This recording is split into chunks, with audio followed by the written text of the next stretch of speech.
Good morning, students. Today we are going to start class 4th, subject SS, chapter 1, the Northern Mountains. In our previous video, I explained you about the Northern Mountains, their locations, and meaning of Himalayas, and the highest first, second, and third peak of Himalayas. Today we are going to read about the three ranges of Himalayas. The three ranges of Himalayas can be divided into three parallel ranges according to the height. यानी कि it means Himalaya को अपनी ऊंचाई के आधार पर तीन समानांतर ranges में डिवाइड किया गया है. These ranges are Himadri range और the great Himalayas, Himachal range, the middle Himalayas और the Shivalik range, the outer Himalayas. Okay. Next, look. This is the diagram. This is the map of showing these three ranges. As you can see in this picture, the one light blue part is the Great Himalayas. Great यानी कि सबसे ऊपर वाला Himalaya. Lesser Himalayas जो उससे नीचे वाला part है, पार्ट सेकेंड. एंड शिवालिक, इसे हम आउटर हिमालयाज भी कहते हैं. ये थ्री पार्ट्स यहाँ पर एक्सप्लेन किए गए in this map. Okay, now next we are going to start our further part. Himadri, great Himalayas. हिम आद्री यानी जो बर्फ से पूरी तरीके से कवर्ड रहता हो. हिमाद्री, ग्रेट हिमालयाज सबसे ऊपर वाले हिमालयाज के पार्ट हैं. This northern most range of Himalayas is also called greater और अपर हिमालयाज. हिमालय की इस सबसे उत्तरी रेंज को हम अपर और ग्रेटर हिमालयाज भी कहते हैं क्योंकि सबसे ऊपर वाला पार्ट है. It is the highest range of Himalayas. ये सबसे ऊंची चोटी है, हिमालय की सबसे ऊंची रेंज है. All the highest peaks of Himalayas are found in this region. Himalaya की जितनी भी ऊंची ऊंची चोटियाँ हैं वो इसी क्षेत्र में पाई जाती हैं. Due to extreme cold conditions is hardly any vegetation. Extreme, you can see there extreme यानी कि अत्यधिक कोल्ड यानी बहुत ठंडी कंडीशंस, स्थितियों की वजह से देयर इज हार्डली, मुश्किल से ही, एनी वेजिटेशन, कोई वेजिटेशन यहाँ पर नहीं पाई जाती है. You can see this picture, look at this. ये पूरी बर्फ से कवर्ड है, आइस स्नो कवर्ड है और यहाँ पर कोई वेजिटेशन, कोई पेड़ पौधे, वेजिटेशन मीन्स पेड़ पौधे, कोई पेड़ पौधे यहाँ पर नहीं पाए जाते हैं. It is snow covered. यह बर्फ से ढकी होती हैं. And give birth to glaciers. ये कई सारे ग्लेशियर्स को जन्म देती है. ग्लेशियर्स का मतलब होता है slow moving ice. What is the meaning of glacier? Slow moving ice यानी कि हिम नदी. यानी कि जहाँ से आपने सुना होगा हिमालय से कई सारी नदियाँ निकलती हैं. तो ये नदियाँ कहाँ से आती हैं हिमालय में? हिमालय पर जो बर्फ़ जमी हुई है धीरे धीरे जब वह गर्मी की वजह से मेल्ट होती है, पिघलती हैं, तो वे नदियों का रूप ले लेती है. तो ये ग्लेशियर्स है. हिमालय की सभी ऊंची रेंजेस पर और पीक्स पर ये ग्लेशियर्स जमी हुई है. Some of these glaciers are the source of big rivers. और इनमें से कुछ जो ग्लेशियर्स हैं बहुत बड़ी बड़ी नदियों के सोर्स भी हैं. As the ice melts in the lower ranges. और जैसे जैसे आइस मेल्ट होती है, बर्फ़ पिघलती है निचले क्षेत्र की ओर, निचली पहाड़ियों की ओर, it is change into a fast flowing river. एक बहुत तेज़ी से बहने वाली नदियों में बदल जाती हैं. हिमालयाज और लेसर हिमालयाज. हिमालयाज और हिमाचल, लेसर और मिडिल हिमालयाज. हिमाचल जो बीच वाली रेंज है इसे हम लेसर हिमालयाज और मिडिल हिमालयाज भी कहते हैं. It is the middle range of Himalayas. ये हिमालय की मध्य रेंज है, मध्य पर्वत श्रृंखला है. There are several beautiful hill stations in this range. Hill stations आप सभी को पता है.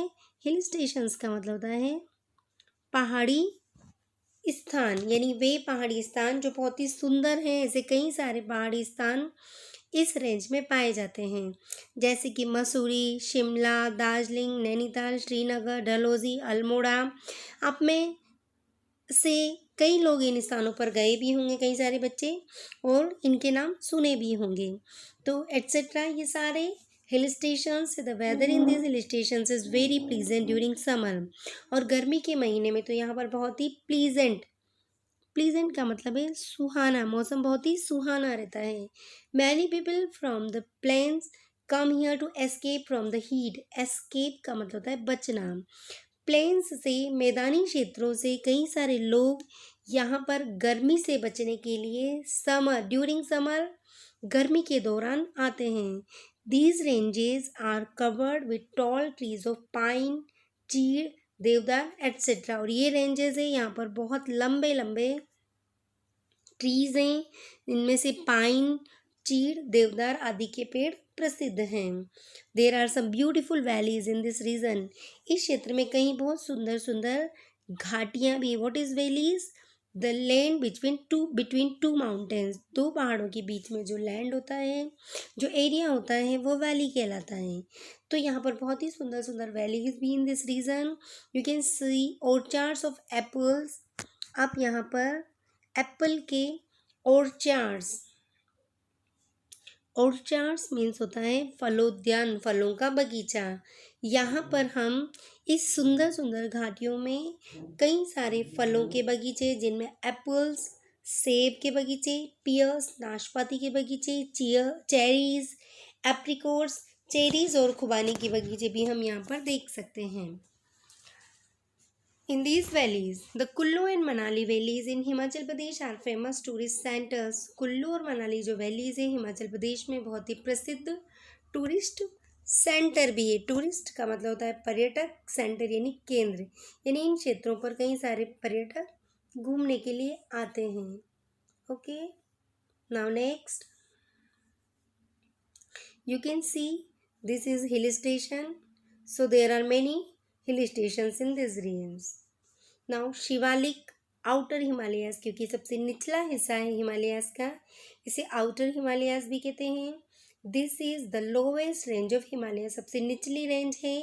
This region gets more rain and the weather is comparatively warmer. इस क्षेत्र में बहुत अधिक मोर रेन, बहुत ज़्यादा बारिश होती है। एंड वेदर इज कंपैरेटिवली मतलब तुलनात्मक दृष्टि से वार्मर, थोड़ा गर्म होता है। Soil slopes are covered with thick forest. यहाँ पर you can see in this picture, जो सॉइल स्लॉप से पहाड़ की जो ढलान है, वहाँ पर थिक, बहुत ही घने जंगल हैं। And these are the home of many wild animals. और ये जो वन है, ये जो जंगल हैं, कई सारे जंगली जानवरों के घर हैं, आवास हैं। Shivalik range of the Himalayas is an earthquake prone zone. और this range is earthquake prone, यानी कि most of the earthquakes come in this range. Prone का मतलब है प्रभावित। This to the south of Shivalik range lies the Terai region. Shivalik के south यानी Shivalik range के और नीचे की ओर तराई क्षेत्र होता है, बिल्कुल पहाड़ की तलटियाँ होती हैं, निचला क्षेत्र। Most part of it lies in Uttarakhand. Earlier it was a marshy land. Earlier yes, to the south of Shivalik range lies the Terai region. Shivalik के साउथ में तराई रीजन है, तराई क्षेत्र है। Most part of it lies in Uttarakhand, और इसके अधिकतर हिस्से उत्तराखंड में पड़ते हैं। Earlier it was a marshy land with unhealthy climate. शुरू में बहुत पहले ये मार्शी दलदली क्षेत्र था, जहाँ बहुत अधिक दलदल पाया जाता था। With unhealthy climate, marshy means दलदली, अनहेल्दी यानी कि बिल्कुल क्लाइमेट यहाँ का अनहेल्दी था, अच्छा नहीं था। Due to heat and humidity, बहुत अधिक गर्मी और ह्यूमिडिटी यानी आर्द्रता की वजह से। It was completely covered with forest, ये पूरी तरीके से वनों से कवर्ड था। But now the forest have been cleared, लेकिन अब जंगलों को काटा जा चुका है। क्लियर्ड यानी कि साफ किया जा चुका है, हटाया जा चुका है। And many people have settled here, कई सारे लोग यहाँ पर सेटल्ड हो चुके हैं, रहने लगे हैं। They grow a variety of crops, ये विभिन्न प्रकार की वेराइटी यानी विभिन्न प्रकार की फसलें उगाते हैं, जैसे वीट यानी गेहूँ, राइस चावल, शुगर केन, गन्ना, ऑयल सीड्स यानी वे सीड्स जिनसे we get oil like groundnut, mustard जैसे सिंगदाने, मूंगफली के दाने, सरसों के दाने और सोयाबीन, इन सब से हमें ऑयल प्राप्त होता है। तिल्ली है। The clearing of forest has cause soil erosion, और इन जंगलों की कटाई की वजह से यहाँ पर सॉइल इरोजन, मिट्टी का धीरे धीरे कटाव होने लगा है, मिट्टी बहकर जाने लगी। Now trees are again being planted here to conserve the soil, और अब वापस से ट्रीज प्लांट किए जा रहे हैं, लगाए जा रहे हैं टू कंजर्व द सॉइल, मिट्टी को संरक्षित करने के लिए। You can see the Shivalik range here. Okay, now next, the lower range of Himalayas and Terai region have many wild animals. और जो निचला क्षेत्र है हिमालयास का, जो तराई क्षेत्र है, वहाँ पर कई प्रकार के जंगली जानवर पाए जाते हैं, सच एज एलिफेंट्स जैसे कि हाथी, टाइगर्स यानी कि बाघ, क्रोकोडाइल्स यानी कि मगर, राइनोसरस यानी कि गेंडा, लेपर्ड्स यानी तेंदुआ, चीता, बियर यानी भालू आदि। The higher range you can also find snow leopards and alpine bears. और जो ऊंची पहाड़ियाँ हैं, हायर रेंज है, ऊंचे क्षेत्र है, वहाँ पर हमें स्नो लेपर्ड्स यानी कि पहाड़ी बर्फीले तेंदुए और एल्पाइन बियर्स यानी कि यूरोपीय या उच्च पर्वत शिखरीय भालू देखे जा सकते हैं। The famous Corbett National Park is in the Terai region near Nainital. और जो भारत का सबसे प्रसिद्ध नेशनल पार्क राष्ट्रीय उद्यान है कॉर्बेट नेशनल उद्यान, जो कि तराई क्षेत्र में है नैनीताल के। It has been named after a famous hunter Jim Corbett. इसे प्रसिद्ध शिकारी जिम कॉर्बेट के नाम पर रखा गया था। You can C a large variety of animals here. यहाँ पर आप विभिन्न प्रकार के जानवरों की एक बहुत बड़ी वैरायटी देख सकते हैं। Himalaya can be, this is you can see in this picture Jim Corbett National park, and this is animal. Himalayas can be crossed by the land route through some passes. Himalayas को क्रॉस किया जा सकता है land route के द्वारा कई सारे passes के थ्रू। पासेस का मतलब होता है दर्रे। A pass is a narrow way through a mountain. एक पहाड़ के अंदर रास्ता बनाकर, जो पहाड़ को काट कर रास्ता बनाया जाता है सकड़ा सा, तो उसे हम पास कहते हैं। Some of the important passes are, और कुछ महत्वपूर्ण पास हैं। नाथुला इन सिक्किम, नाथुला पास, नाथुला दर्रा जो कि सिक्किम में है।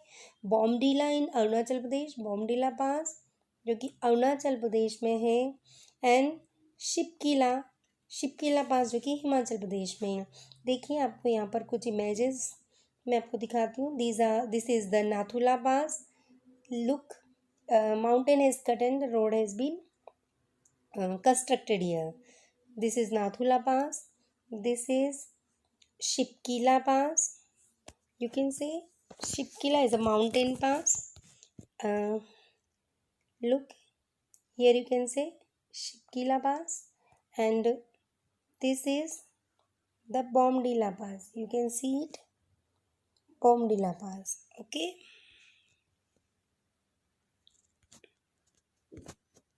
Now next, I'm going to start. Yes, the next topic is the importance of Himalayas.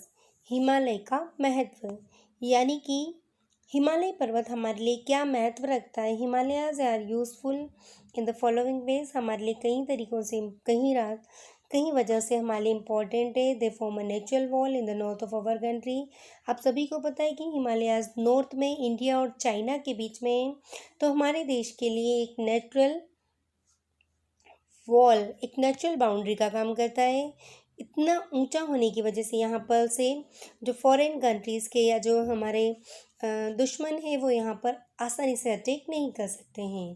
They protect us from the cold winds of the north. और नॉर्थ से, जो नॉर्थ पोल से या नॉर्थ के साइबेरिया से जो ठंडी बर्फीली हवाएं आती हैं उसको भी इंडिया में आने से ये रोकता है।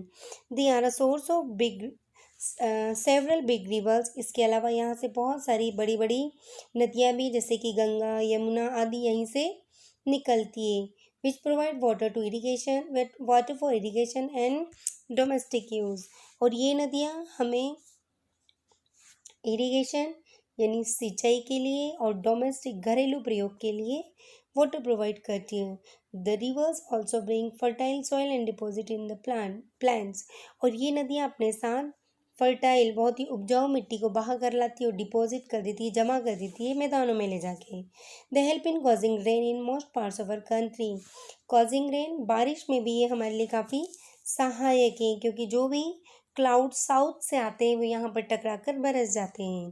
The forest on it give shelter to many wild animals and provide useful timber, medicinal herbs and many other useful materials. और इन फॉरेस्ट, यहाँ के जो घने जंगल हैं, वे कई सारे वन्य जीवों को, वाइल्ड एनिमल्स को शेल्टर प्रोवाइड करते हैं। इसके अलावा में कई सारी उपयोगी टिम्बर यानी इमारती लकड़ी, जिससे हम इमारत यानी कि इमारती सामान जैसे कि सोफ़ा, बेड आदि बनाते हैं। तो ये टिम्बर और मेडिसिनल हर्ब्स, कई सारी चिकित्सीय जो औषधियाँ हैं जैसे कि तुलसी और आदि। अगर आपने रामायण देखी तो उसमें संजीवनी बूटी हिमालय से ही लेके आते हैं हनुमान जी। तो ऐसे कई सारी चिकित्सकीय औषधियाँ भी यहाँ पर, हर्ब्स भी यहाँ पर पाई जाती हैं। And many other useful materials. इसके अलावा भी कई सारे बहुत ही उपयोगी चीज़ें हिमालय हमको प्रोवाइड करता है। तो thus the chapter is end and I hope you all have understood this chapter. मुझे विश्वास है आप सभी को चैप्टर समझ में आया होगा। आप इसके क्वेश्चन आंसर्स करके और एक्सरसाइजेस बुक में फिल करके बुक की पिक्स और नोटबुक की पिक्स मुझे सेंड करिए। और कोई भी डाउट हो you can ask me. Okay, thank you, have a nice day.